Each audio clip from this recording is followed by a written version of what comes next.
Manabu Shimamoto liked my gameplay. Hi everyone, this is a new type of video from me, and for very good reason. 2 weeks ago I said I was on vacation, and that was half true.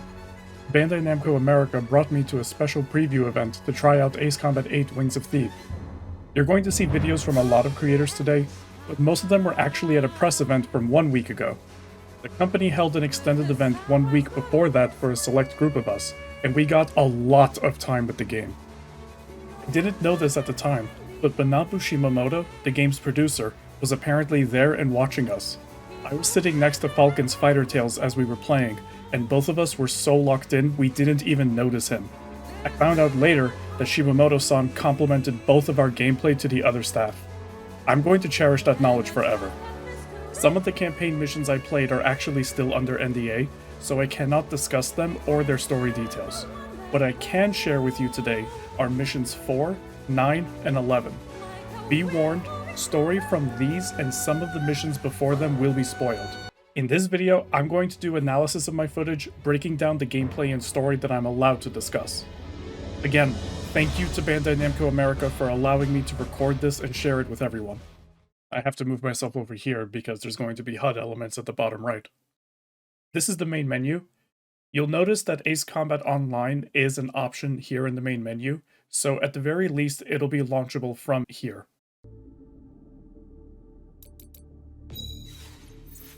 This is the settings menu. Under controls, we can go into controller options and button mapping, so controllers can be remapped. These are all of the controls that can be remapped. Under controller options, we have control type, standard and expert as usual, IG turn settings, which is also going to be the same as it was in 7, where you can have it just on L2 or on L2 and R2. Target highlight persistence, which I actually don't know what that does yet. I tried switching it off and on, and I don't know what that does.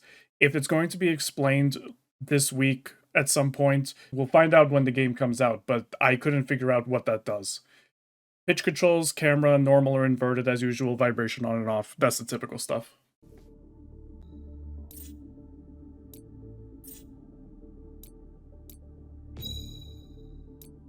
Under gameplay, we have a few options. Reduced collision damage is returning from the previous games, where you can turn it on to reduce the amount of damage that you get if you graze the ground. Targeting reticule, I don't know entirely how that works yet. Auto wear and tear, we're going to learn what that does in a little bit. Camera behavior is one that I really wanted to bring to everyone's attention, and I will have some gameplay showing Type A versus Type B. There's a new dynamic camera.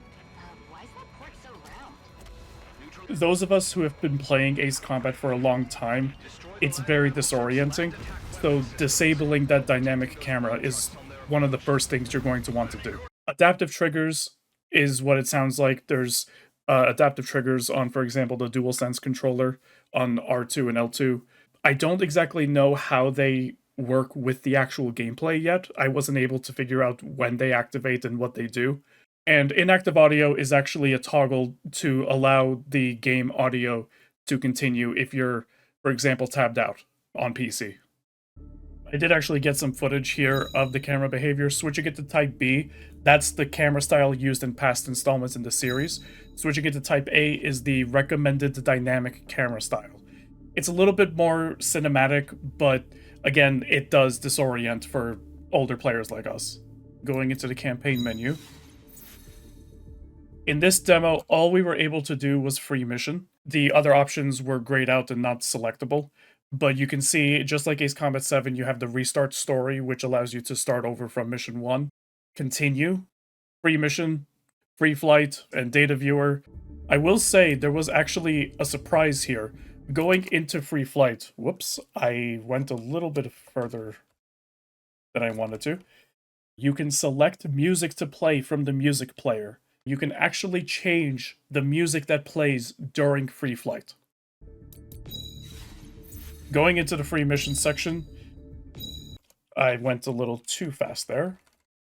I really forgot how fast I was going through these menus. The casual easy difficulty has been renamed to casual story. And then we have easy, normal, and hard as usual.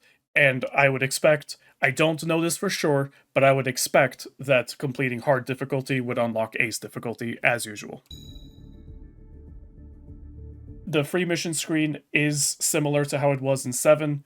We have the missions listed on the left, and we have high scores, highest rank, and fastest completion time on the right. And here you'll see missions 4, 9, and 11. Those are the only ones that we were allowed to record for this. Going into a free mission selection brought up this screen. So there are two options when you open free mission. You can either use story-based aircraft, or you can use obtained aircraft. Obtained aircraft allows you to start the mission from a ground hangar using any aircraft you have obtained. We learned at State of Play that there will be aircraft that we can unlock through, for example, the Ace Pass, the Battle Pass, that we can then use in campaign. So this would be where we would be able to use, for example, the ADFX-02 Morgan Pixie. As opposed to story-based, however, which has a start from the aircraft carrier hangar. And as it says here, as in the story, only carrier aircraft can be used. I need to check, actually. Yes, I am blocking that. This indicates to me that when we do our first playthrough, for example, we can only use carrier aircraft. We cannot use ground-based aircraft, potentially besides, certain missions where we would have a ground base. I'm not sure about that, but that's what this option indicates to me, and I don't have any knowledge. Like, I don't even know. It's not that I'm under NDA. I actually don't know if this is carrier only the entire time, or if there will be missions where we can select ground aircraft as well. I'm just going to move myself back because we will be getting into HUD very shortly.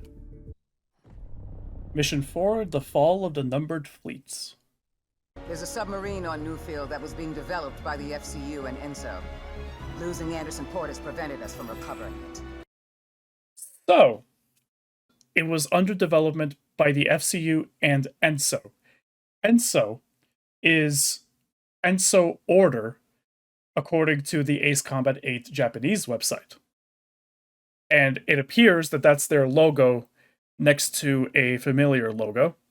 General Resource seems to be just around in this game, still not present yet, but around, like it was in 7. That sub was our secret weapon. If completed, we could have breached the Tenitris satellite's defense line. The Tenitris satellite defense line is the defense line that we noticed here. That people have noticed cutting through the continent. The fingers that were mentioned in the trailer that came out of State of Play seems to refer to the Tenitris satellite's rods, assuming that it is a kinetic energy weapon satellite. Going into our hangar menu, here we have the Legacy Hornet, A-10C, Prowler, the F-2, the Super Tomcat, the E and F Super Hornets, the Mirage, Typhoon, A Fulcrum, and Su-33. Each aircraft accumulates dirt every time it sorties on a mission. Dirt can be removed with clean aircraft. Now, I want to see runs where people don't clean their aircraft ever, and I want to see runs where people clean their aircraft after every single mission. You will notice, by the way, that the Prowler has a green icon as opposed to the purple, blue, and red of the multi-role fighter and attackers. As confirmed on the PlayStation blog, jammers are now back as their own class. If you equip 2 types of special weapons, you will lose payload capacity for both of them. So if you want more of one of them, besides equipping parts, you'll want to just go with one special weapon. If you want both, you're going to have to compromise on ammo. You'll also notice that the pylons change, depending on the weapon. There are now 2 options for selecting wingman aircraft. You can select them manually just like before, or you can have the game automatically assign them for you.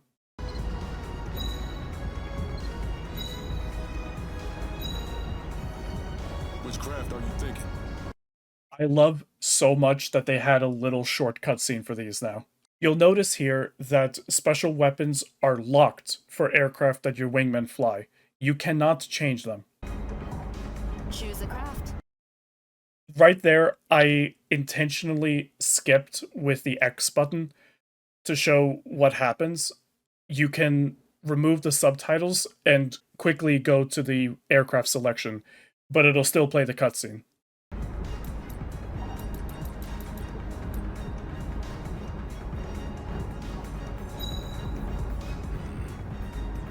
I love noise. That is a great formation for this mission.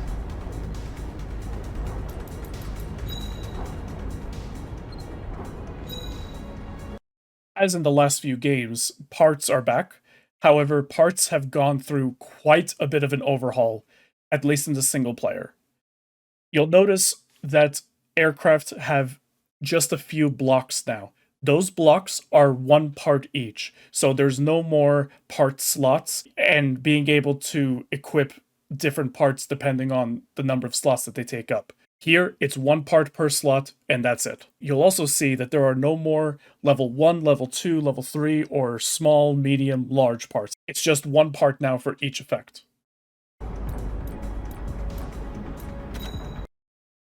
The drop tank is now a part, and it can be equipped, as far as I know, on pretty much every aircraft. Drop tanks can also be dropped at any time during gameplay by pressing and holding the change weapon button. Seeing radar blips approaching from the island north. Errors make for errors, dealer. I love so much that the AWACS name is Dealer. I love his dialogue. I love Dealer so much. Your unit is unauthorized. There's our wingman command. Forward attack, disperse attack, cover, and special weapon. Pretty much just like how they were in Ace Combat 5. According to the Ace Combat 8 Japanese website, these have actually been enhanced with additional effects. If you press forward attack more than once, they will try to attack another target that is in the direction that you're facing. Disperse attack will have your wingmen try to bring other enemies into easy attack angles for you. And setting the wingmen on cover will have them use countermeasures for missiles that are going towards you. Wait, is that you, Professor? Lieutenant Commander Baxter? The range of motion that we have in the cockpit, and the fact that there is now a flight stick that we actually control as we move the plane. This is something that we have been wanting for a long time, and it looks incredible. Huh. Well, I love me an island. You can fish 7 days a week, and the mackerel's great. Your bait rigging trick is the best I've ever come across. The Ace Combat Zero style squadron intros are back for enemy squadrons. That's war. Allegiances change. You'll notice that one of my squad mates, whichever one I put in the E6, I've already forgotten who, has already activated ESM. All fleets are to set off immediately! Just like in Ace Combat 7, destroying oil or gas tanks will cause chain reactions. Enemy vessel confirmed sunk. Hey there, Professor. What's up, Webb? Now, there's a new QTE system here. This is similar to how Assault Horizon had it, where you could press the triangle button and it would focus somewhere. This time, though, it's you hold the triangle button. What I didn't understand, however, was that you have to keep holding it during the cutscene. So, in this first instance, I actually let go too early. Let's not play games. I was doing that a lot during my initial gameplay. It was in the latter half that I actually did hold down the triangle button the entire time, after I figured out that's what it was trying to do. I want him alive, Rex. Hang around the cockpit, alright? The yes-no dialogue system has returned. If you're worried about how prevalent it was in 5 for so many random lines, it is not to that extent at all. It is not incredibly common. There are occasions where pressing yes or no or staying mute will actually change a little bit about how the mission performs. I don't know if there's going to be sweeping changes or different branching mission paths. But if you remember how in Ace Combat 5, sometimes they would ask you if you wanted to disperse, cover, attack, there will be situations like that. Not all the time, and not nearly as often as it was in 5, but they will come up on occasion. Ignore him, Tasha. Our target's an eye shot. You'll notice that the replay just skipped from that first section to the second section. You can now move the replay by checkpoint, forward and backwards. However, you still can't rewind replays. You can only go between checkpoints. So if you want to rewind, you'll have to go all the way back to the previous checkpoint. That's war. Allegiances change. See them? Like so. Moving on to Mission 9, the Land Battleship Blockade. The intro to this mission is insane. Multiple hostiles are approaching from 12 o'clock. Roger. Intercept. Altitude 1100. Distance 18,000. Main guns, commence AA fire. Active lock. Homing is set. Captain, command fire. Commencing fire. Cannons firing. Ah! Jackpot 4 is hit. Did you see that thing whiz by? Stay out of that railgun line of fire. We will be in visual range of the land battleship soon. Man. The visual effects and the fact that there's railgun warnings, this can almost be a little sensory overload when you're actually playing. Stop them before they reach the zone. Don't let them resupply. Target's drawing closer to the first slowdown line. Stand by for detonation. Joker 1, AA gun down. If you notice there, and I'm going to rewind it as well, it showed inactive instead of destroyed. So there are now different indicators for quote-unquote destroying certain sub-weapons that may be reactivated afterward, as opposed to just saying destroyed for all of them, which is a really neat touch. Redeploy weapons. Prepare to launch smart drone. Arming complete. Launching swarm drone. Understood. Whoa, you see that swarm of bugs? Swarm drones. I thought it was just a rumor, but they're real.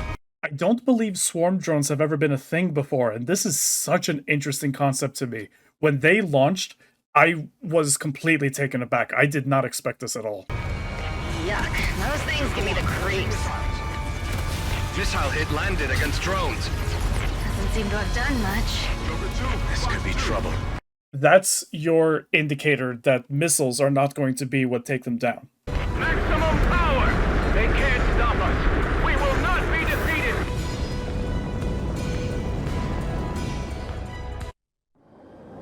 Cannons firing. And that's where the mission ends. I don't know what happens after this. I don't know if the mission is incomplete. I don't know if they cut the mission there for our sake, or if it leads straight into Mission 10. And finally, Maximum Payload, Mission 11. At H hours, you will enter the target airspace from the north and eliminate all Podarge units. Your biggest obstacle will be their EW aircraft. There's a good chance they'll jam your radar. You may have difficulty finding the operation coordinates. I saw a lot of people thinking that there would be EW on the Podarges themselves. No, as it turns out, they are actually just standalone EW aircraft. 5 seconds to impact. Oh no, no! This was a terrible time for me to demonstrate this. There's going to be a lot of loud dialogue while this gameplay goes. But pay attention to the zoom. In first-person mode, we've always been able to hold the change target button to zoom in. We can now do this in both cockpit mode and third-person mode. Take a look. The going's rough. All hands brace for impact! Turrets have been hit. Damn it. Now, the effect isn't as strong as it is in first-person mode, but it's now a possibility. Box 2. Firing missiles. We have a shattered inner window. Brakes caving in. I had an idea coming into this engagement because I remember seeing some gameplay during the developer diary of shooting at the cargo on the transports. Look what happens. You've damaged their cargo.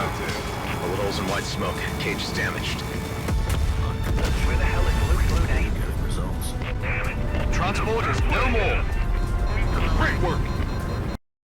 So, you could just attack the cargo itself to destroy the transports immediately. There's a pro tip for you.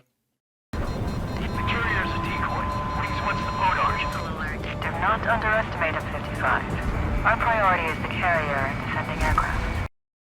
Ignoring that curious voice for a moment, I do want to mention that if you saw the Podarge wreckage crashing, it is a lot more difficult to get these to crash into each other than it seemed in the footage that we've seen from like the developer diary and the first trailer. To make that happen, you have to time it very well. I imagine it looks really cool in gameplay when you can make it happen, but I was unfortunately not able to do it. Dealer to all planes. Bandit coming in hot. 1 unit. No, make that 4. They're flying tight. These are vets. They're here. I need to make it very clear that the song that's about to start playing, it has been stuck in my head. I love all of this game's music so far, but this track is really high up there for me.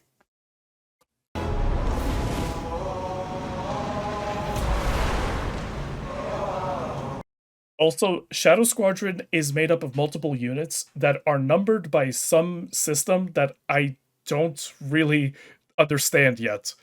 But there are tons of units underneath Shadow Squadron. Wings of thieves! You're not welcome in the Sotoan sky! Tailbit comms? They sure did. We've got home court advantage, not them. Let's show them, Rex. High-level threats acknowledged. Take them down. They got the better of me. That's 1 shadow down. Yeah, I shot him down. 53! 53 down. Damn you, Featherhead. I'll see to your death personally.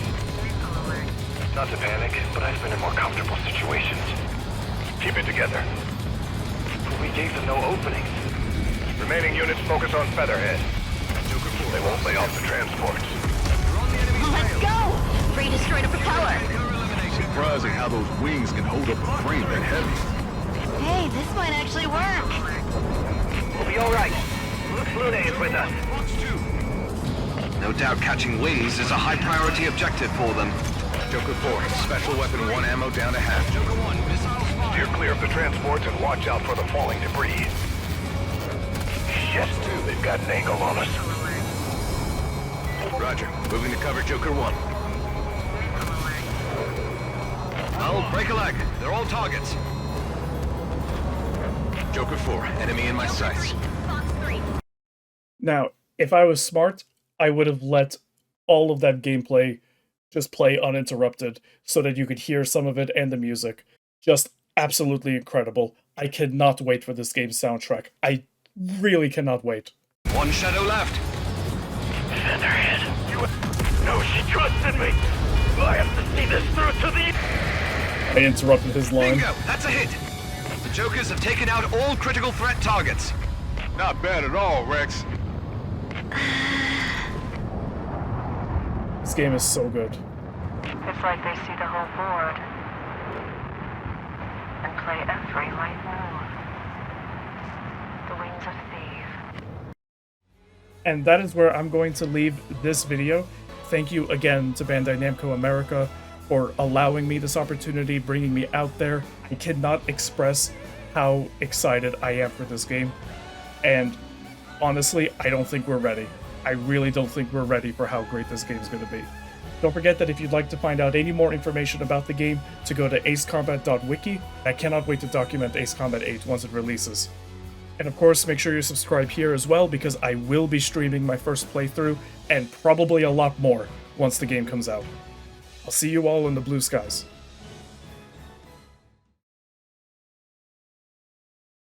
The first to strike isn't guaranteed victory. Consider game theory's zero-sum game of perfect information. Can we do this later here behind?